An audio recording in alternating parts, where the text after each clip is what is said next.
Hello everybody. Today's topic is operator overloading. Object oriented programming subject C++. তার মধ্যে operator overloading. First question is, what is operator overloading? Operator overloading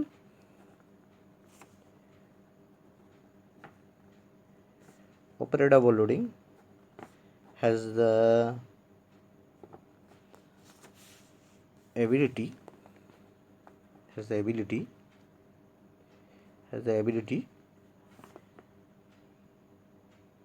to provide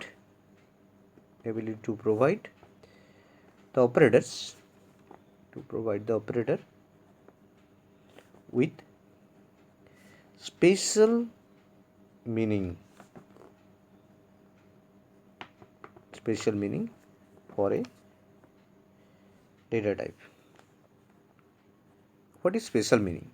আসছি আমি পরে পয়েন্টসগুলোতে। The operator overloading has the ability to provide the operator with a special meaning for a data type. It is one of the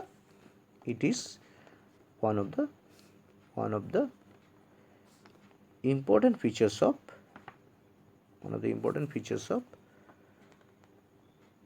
of C++. The mechanism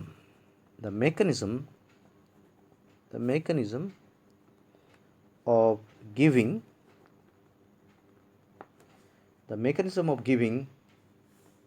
such a special meaning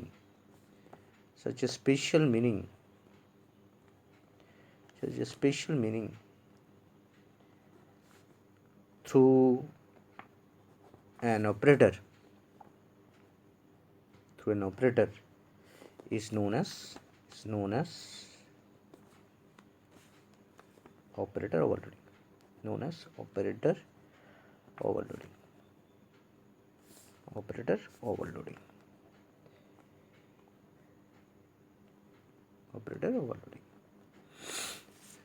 The mechanism of giving a special meaning through an operator is known as operator. Through an operator, this is the important point. Through an operator.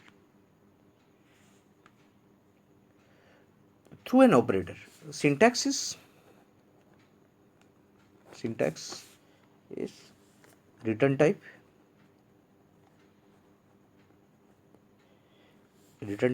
class name,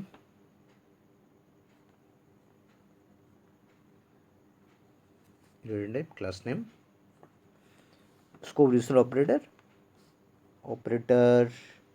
OP, operator is a keyword, operator OP, and then the arguments. This is the body of the operator function. This is one of the syntax. Another syntax is, why there are two syntax, দুটো syntax কেন? একটা আমি ক্লাসের বাইরে বডিটা define করতে পারি, একটা ক্লাসের মধ্যে বডিটা ডিফাইন করতে পারি। তখন আমার just return type, class name আর দেওয়া দরকার হয় না। Return type operator O P and argument, the body of the operator function. One syntax for within the class declaration, within the class definition, within the class যদি within the class করি, and another is outside the class. So this is for outside the class, that's why there is a scope resolution operator, and this is within the class, so there is no scope resolution operator. তো operator, what is operator overloading? পরীক্ষা যদি question আসে কী লিখবে? Operator overloading কী? Operator overloading has the ability to provide the operator with a special meaning for a data type.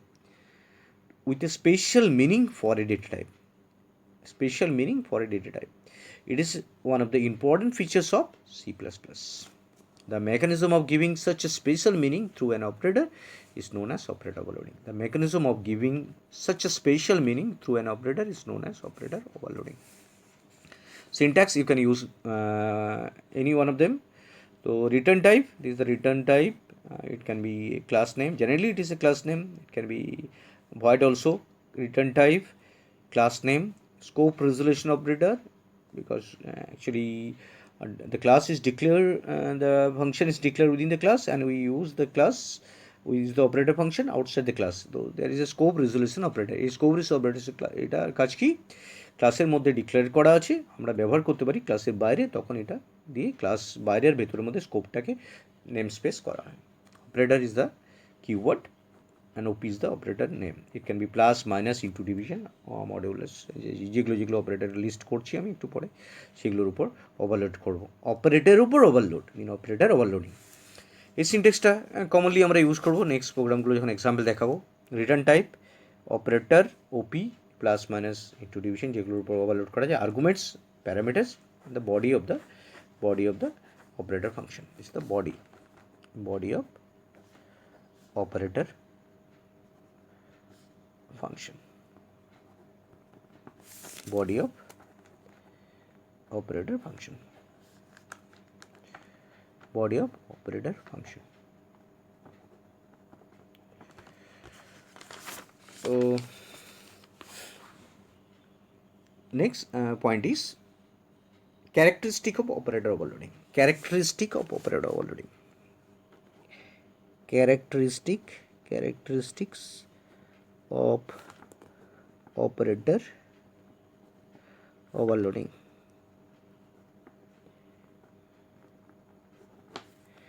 Characteristic of operator overloading. কী কী character operator ওভারলোডিংয়ের সময় করা যায়? 1 নম্বর, অনলি এক্সিস্টিং, যেগুলো অপারেটর আছে তাদের উপরেই ওভারলোডিং করা যায়। ওভারলোড মিন বাড়তি রেসপন্সিবল, বাড়তি কাজ করানো। তো only existing operator can be overloaded. Only existing operator can be overloaded. New operator cannot be created. New operator cannot be created. নতুন অপারেটর তৈরি করার প্রয়োজন নেই, যেগুলো এক্সিস্টিং আছে তাদের উপর কাজ করাবো। New operator cannot be created.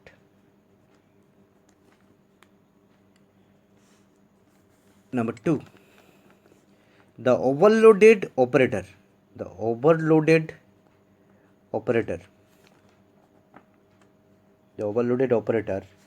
must have at least one operand, that is of user defined type, at least one operand. Next, some operator cannot be overloaded. কিছু অপারেটর আছে তাদেরকে তুমি চেষ্টা করলেও ওভারলোড হবে না। তারা কারা? কিছু এক্সাম্পল দেখাচ্ছি আমি। Number 1, size of operator. This is not a function, this is operator.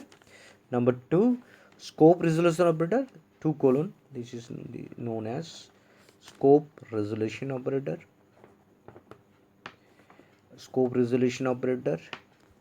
Number 3, conditional operator, ? conditional operator.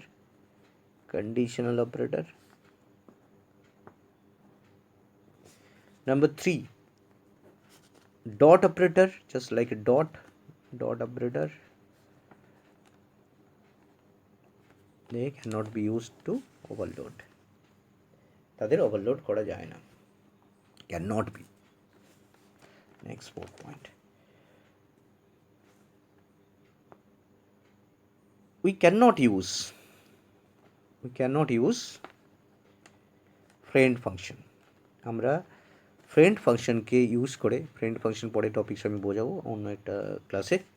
We cannot use friend function to be overloaded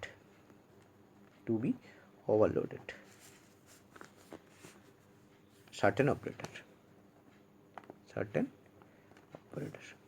কিছু অপারেটর আছে যাদেরকে ফ্রেন্ড দিয়েও আমরা ওভারলোড করতে পারি না। কেমন তারা? যেমন অ্যাসাইন অপারেটর, ইকুয়াল টুকে বলা হয় অ্যাসাইন করা অপারেটর, অ্যাসাইনমেন্ট অপারেটরকে আমরা ওভারলোড করতে ফ্রেন্ড দিয়েও পারি না। ফাংশন কল অপারেটর,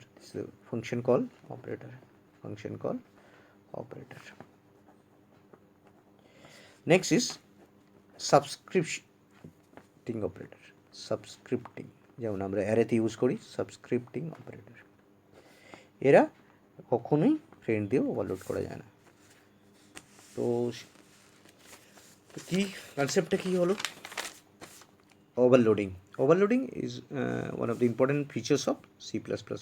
ওভারলোডিং আমরা ফাংশন ওভারলোডিং, অপারেটর ওভারলোডিং এইগুলোকে বলা হয়। এই ওভারলোডিং বেসিক্যালি আমার একটা পলিমরফিজমের মধ্যে পড়ে, যে পলিমরফিজমটা হচ্ছে compile time polymorphism, not run time polymorphism, it is compile time polymorphism. Operator overloading has the ability to provide with special meaning for a data. It is one of the important features of C++. The mechanism of giving such a special meaning to an operator is known as operator overloading. Syntax is: operator is the keyword, operator op is the operator name, it can be plus, minus, into, division. So there are two syntax. One is outside declaration, outside definition. Another is inside definition within the class. When we declare within class, there is no scope is operator. Outside the class, then there is a scope resolution operator. OP is the operator যার উপর আমরা overload করবো। Arguments, there we need some argument or parameters.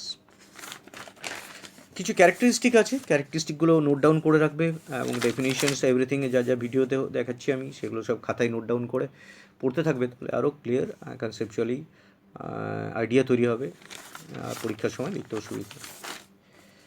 কিছু কিছু features আছে only existing operator, কিছু আছে যে আমি যদি প্রত্যেক সময় নতুন নতুন অপারেটর তৈরি করি তাহলে আমাদের অপারেটরের সংখ্যা অনেক বেড়ে যাবে, যেটা কিবোর্ডে গিয়ে বা অনেক সময় সেগুলো নতুন নতুন অপারেটরকে আমাদের ইনসার্ট করতে হবে বা কিবোর্ডে নতুন বাটন তৈরি করতে হবে। সেই জন্য আমাদের ওভারলোড এক্সিস্টিং অপারেটর উপরেই ওভারলোড করতে চাই, যারা এক্সিস্টিং আছে, যাদের ফিচার্স যারা পারফর্ম করতে পারে ওভারলোডিংয়ে। The overloaded operator must have at least one operand হতেই হবে, at least one operand, that is of user defined type. Some operator cannot be overloaded, কিছু কিছু অপারেটর আছে যাদের ওভারলোড করা যায় না, যেমন size job, scope resource operator, condition operator is also known as ternary operator, this is ternary operator. Dot operator, যখন আমরা কোনো ফাংশনকে কল করি ডট দিয়ে কল করি। We cannot use friend function to overload certain operator, কিছু কিছু function যারা কিছু কিছু অপারেটর ফ্রেন্ড দিয়েও ক্যালকুলেট করতে পারে না, ফ্রেন্ড দিয়ে লোড করতে দেয় না। So this is the theory of operator overloading, introduction theory, operator overloading, and characteristic of operator overloading. Now consider the example of operator overloading. Example of operator overloading.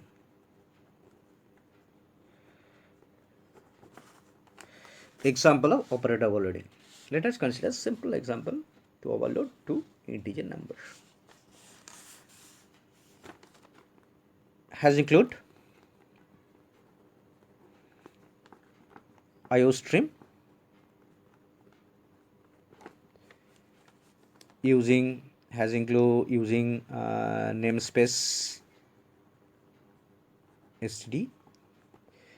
এটা depend করছে কিছু যে আমরা compiler software use করি, অনেক সফটওয়্যারে dot h use করে, কনিন dot use করে, নেম স্পেস স্টাডি দিতে হয় না। আবার অনেক সফটওয়্যার হ্যাজ ইনক্লুড আইওস্ট্রিম লিখলে হয়ে যায়, ডট এইচ দেওয়ার দরকার হয় না, are using name space study লিখতে হয়।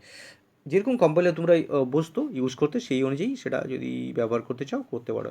এটা পার্টিকুলার কোনো কম্পাইলারের উপর ডিপেন্ডেন্ট। ডট এইচ আমি দিতেই পারি, নাও পারি। আবার অনেক সময় গেট এইচ দেওয়ার জন্য hash include conio dot h use করতে পারি। তো এটা হেডার ফাইল, এবং এটা একটা স্পেসকে গ্লোবালাইজ করা হয়, name space STD mean standard. Now the class,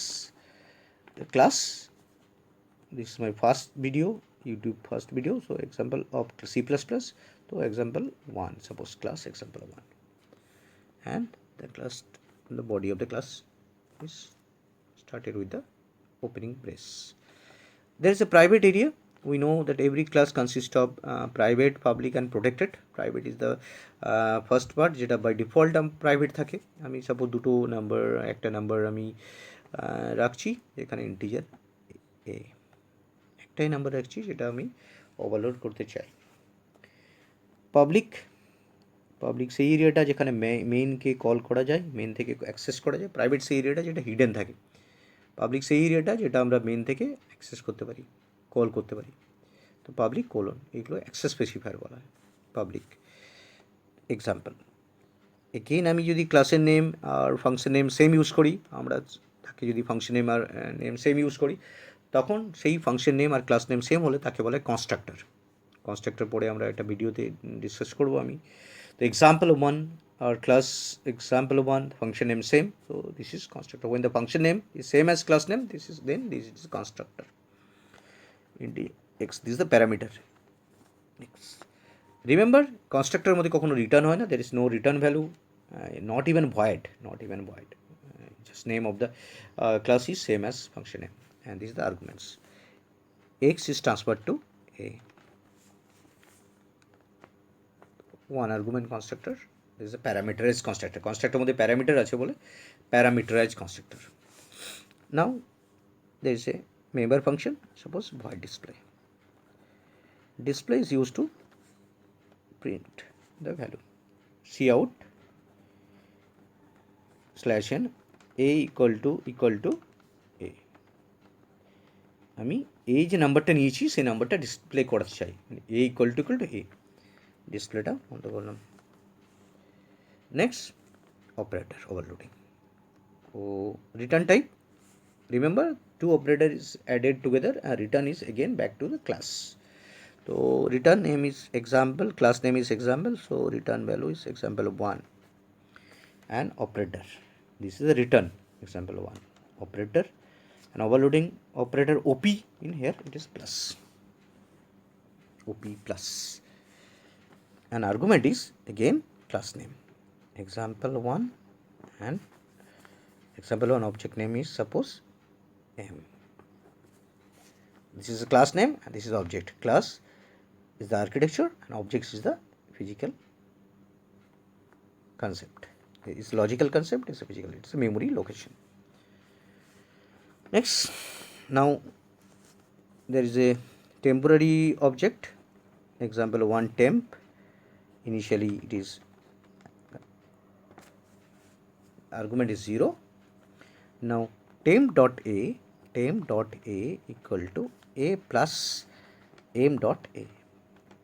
Now a plus m dot a, and return is temp. Temp is the object. So this is the end of the class.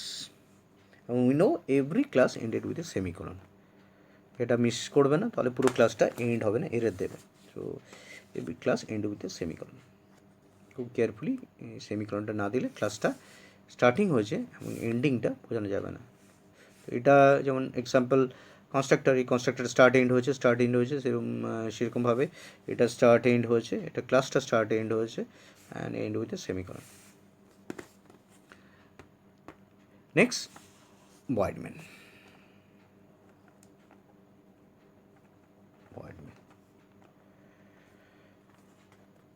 We know once a class has been created, we can create object.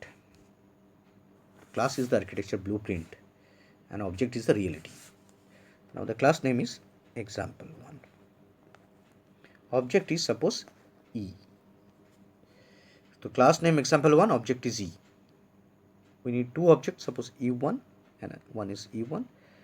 Suppose this is a 5, E2 another object, suppose this is 6, and E3 is a third object, suppose 0. আমি চাই এই দুটো অবজেক্টে যোগ করে এই অবজেক্টটা ভ্যালুটা পেতে। Initially 0 রাখা হয়েছে, এখানে 5 6 দেওয়া আছে। E1 ডট ডিসপ্লে যদি আমরা করি তাহলে আমরা দেখতে পাবো যেহেতু 5 পাস করেছি, এর মধ্যে এই 5টা কপি হবে কোথায় কি এক্সে গিয়ে, এক্সটা ট্রান্সফার হবে কোথায় এ থেকে।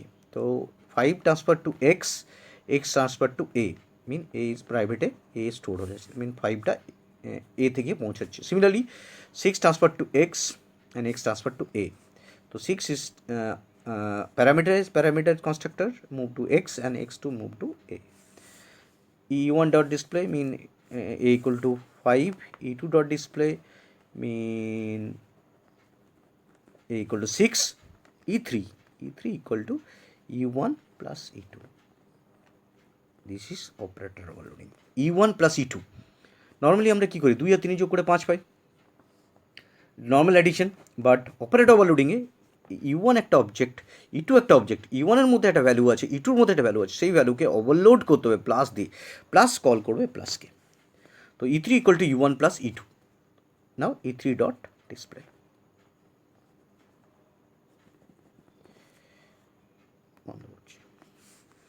ভয়েড মেন ইউজ না করতে পারো, এখানে অনেক কম্পাইলার ভয়েড মেন ইউজ করে গেট শেষ দেয়, এখানে তোমরা ইন্ট মেন ইউজ করো। অনেক ডিপেন্ড করে কম্পাইলের উপর। ভয়েড মেন লিখলে এখানে গেট শেষ বা রিটার্ন জিরো সময় লিখতে হয়, বা এখানে ইন্ট মেন লিখলে এখানে আমাকে গেট শেষ দিতে হয়, ভয়েড মেন হলে এখানে রিটার্ন জিরো। এটা কম্পাইলের উপর ডিপেন্ড, এটা প্রোগ্রামের কোনো মিস্টেক না, এটা লজিক্যাল থিঙ্কিং। আমি ইন্ট মেন করেছি, রিটার্ন জিরো করছি। তো আরেকবার বোঝানো যাক পুরো ডিটেল, কারণ এক্সাম্পলটাই পুরো অপারেটর ওভারলোডিং কনসেপ্টটা তোমাদের ক্লিয়ার করে। মেন থেকে যে কোনো প্রোগ্রামিং যখন বোঝানো হয়, তুমি যদি মেন থেকে ক্লিয়ারলি বুঝতে পারো, from the starting from the main, then you can understand it very properly. Example of one is a class name. So every class consists of private and public. Private has one data member A and public has constructor, member function display and operator function. So class E1 means 5. If 5 copy to arguments constructor X. X is transferred to A. So E1 is the, suppose drawing করছি আমি আরো clear বোঝানোর জন্য, E1 A তে একটা private member, public member মধ্যে example constructor, display and operator function. There is an entry point for the main, there is no entry point, there is an entry point. তো 5 যখন আমরা pass করাচ্ছি, x A pass হচ্ছে, সেটা দিয়ে x এর through দিয়ে আমরা এখানে a তে 5 লোড হচ্ছে, মানে E1 অবজেক্টের মধ্যে a তে 5 লোডেড। E2 আবার সিমিলারলি একটা অবজেক্ট তৈরি করছি। আমরা জানি যে প্রাইভেটকে অ্যাক্সেস করা পসিবল না, কিন্তু পাবলিককে অ্যাক্সেস করা যায়। তো সিমিলারলি এখানেও এই একটা মেম্বার, যেখানে আমরা এক্সাম্পল, ডিসপ্লে, অপারেটর, প্রত্যেকটা ক্লাসের সেম স্ট্রাকচার, একটা ক্লাসে যে স্ট্রাকচার যখনই অবজেক্ট তৈরি হবে প্রত্যেকটা ক্লাসের সেম স্ট্রাকচার ফলো করবে, এটা প্রপার্টিজ। তো 6 পাস করাচ্ছি, 6টা ট্রান্সফার হচ্ছে এখান থেকে গিয়ে এতে গিয়ে 6 লোডেড হচ্ছে, তো এতে 6 লোডেড হচ্ছে, দুটো অবজেক্ট তৈরি হচ্ছে E1 E2। E3 is initially 0। E3 object তৈরি করছি, এটা ইনিশিয়ালি E3 ডাজ অবজেক্ট তৈরি করছি, যার মধ্যে এতে ইনিশিয়ালি 0 রাখা আছে। আমরা চাই দুটো অবজেক্টকে যোগ করে এটা করব। তো E1 ডট ডিসপ্লে যদি কল করি, তাহলে E1 এর মধ্যে ডিসপ্লে আছে, তখন এটা 5 দেখাবে। E2 এর মধ্যে ডিসপ্লে আছে, তখন 6 দেখাবে, ডিসপ্লে শেষ। বা plus E1 plus E2, plus is the operator, তো plus call this operator function, এটা একে কল করবে, সঙ্গে সঙ্গে এটা আর্গুমেন্ট হিসেবে পাস হবে E2। E2 যখনই আর্গুমেন্ট হিসেবে পাস হবে, সেই E2টা ট্রান্সফার হবে প্যারামিটারে, ক্লাসের অবজেক্টে, সেই অবজেক্টটা কী হবে, এখান থেকে গিয়ে ট্রান্সফার হবে এম এ। তো E2 যে অবজেক্টটা, সেটা নাম এখন আর্গুমেন্টলি এম, এলএস। তো এটার নাম হচ্ছে এম। এবার এমের বডির মধ্যে আসছি, টেম বলে একটা অবজেক্ট তৈরি করছি, টেম্পের ভেতর ইনিশিয়ালি এতে 0 রাখা হয়েছে, আর টেম বলে একটা অবজেক্ট তৈরি করছি, তার মধ্যে এতে ইনিশিয়ালি 0 রাখা হয়েছে। টেম ডট এ, টেম্পের এটা, টেম্পের এ, টেম ডট এ, টেম্পের যে এ, সেটা equal to a plus m dot a, mean a plus, plus যখন কল করছি F1 E1 প্লাস E2, তো E1 প্লাস E2 যখনই করছি, E1 প্লাস E2, যে E1 যেটা আছে সেটা নর্মালি এ, আর প্লাসের পর যেটা কল হচ্ছে সেটা হচ্ছে dot a, mean m dot a, কারণ E2 এখন নাম হয়ে গেছে এম, E2 নাম হয়ে গেছে এম, তো এমের এ, এমের এ মিন 6, নর্মাল এ মিন 5, তাহলে 5 প্লাস 6, 5টাকে তুলে আনছে, এখান থেকে তুলে আনছে 5, এই নর্মাল এ মিন এই যে E1 এর এ মানে 5, আর প্লাস E2 মানে হচ্ছে আর্গুমেন্ট যেটা পাস হচ্ছে সেটা এম এ কপি হচ্ছে, এমের এটা হচ্ছে এম ডট এ, তাই এম ডট এ, শুধু এ আর এ লিখলে অলরেডি 5 প্লাস 5 হয়ে যাবে, তাই এম ডট এ মিন যেটা পাস হচ্ছে আর্গুমেন্ট হিসাবে E2, তার এ মানে 6, 5 প্লাস 6 যোগ করলে কত হবে 11, সেই 11টা কোথায় স্টোর হবে, টেম্পের এতে, এখন 0 থেকে ইরেজ হয়ে 11, তো টেম ডট এতে 11 আছে, সেই 11টাকে আমি পুরো অবজেক্টটাকে রিটার্ন করেছি কাকে, যে কল করেছিল কে, E3। এখন E3-র মধ্যে এটা E3 ছিল, সেই E3-র এতে ইনিশিয়াল 0 ছিল, সেটা এখন ট্রান্সফার হচ্ছে 11-এ, কারণ এই অবজেক্টটা টেম্প অবজেক্টটা রিটার্ন হচ্ছে E3 অবজেক্টে, temp return to E3, এই টেম্পের যে ভ্যালু, পুরো যে স্ট্রাকচারটা অবজেক্টটা, সেটা কপি হয়ে যাচ্ছে E3-তে, মানে সেম অবজেক্ট কপি হয়ে যাচ্ছে। তো 11 now can display E3 equal two E3 dot display equal to 11। তো এটাই অপারেটর ওভারলোডিং করার সময় খেয়াল রাখবে, এই প্লাস দিয়ে প্লাস করবো, যদি এটা মাইনাস হতো তাহলে আমার এখানে লিখতে হতো এ মাইনাস এম ডট এ, এটা যদি ইন্টু করতাম তাহলে এ ইন্টু এম ডট মানে বারবার কল করতে হতো E3 equal to E1 minus E2, পরে বলে E3 equal to E1 into E2, E3 equal to E1 divide by E2, প্রত্যেকবার কল করতে হতো, তার জন্য আলাদা আলাদা আমাকে ফাংশন তৈরি করতে হবে। একবার প্লাস দিয়ে যেরকম করেছি সেরকম আরেকবার লিখতে হতো এখানে example 1 operator minus example m 1 m, এখানটা মাইনাস করতে হতো, ইন্টু করার সময় আবার লিখতে হতো এক্সাম্পল 1 চারবার এরকম প্রত্যেকবার অপারেটার ইউজ করতে হতো।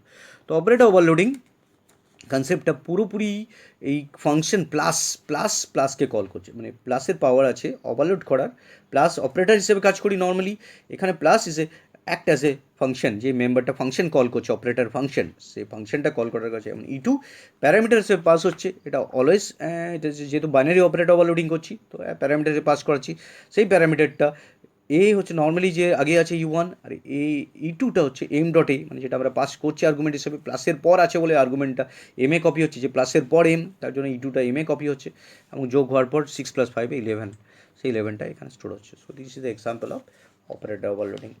তো এটা বেসিক একটা এক্সাম্পল, পরে আবার এক্সাম্পল আমরা আসছি। তো এটা অপারেটর ওভারলোডিংয়ের সিম্পল একটা এক্সাম্পল দিয়ে সবাইকে বোঝানোর চেষ্টা করলাম। সবাই চেষ্টা করো ছবিগুলো এঁকে বোঝার, যেভাবে আমি স্টেপ ফলো করলাম প্রত্যেকটা পয়েন্ট, যে কল করার সময় কার কাছে গিয়ে পৌঁছাচ্ছে, সেখানে গিয়ে যোগ হওয়ার পর টেম্প ভেরিয়েবলে স্টোর হচ্ছে, টেম্প থেকে রিটার্ন হয়ে আবার E3তে আসছে, E3টাকে ডিসপ্লে করছি, এই যে পুরো ফ্লোটা, এটা যারা বুঝতে পারবে তাদের জন্য C++ ফ্লোটা মনে খুব ইজি। এই প্রোগ্রামটা তোমরা মেশিনে রান করে আমাকে অ্যাসাইনমেন্ট হিসেবে সাবমিট করবে।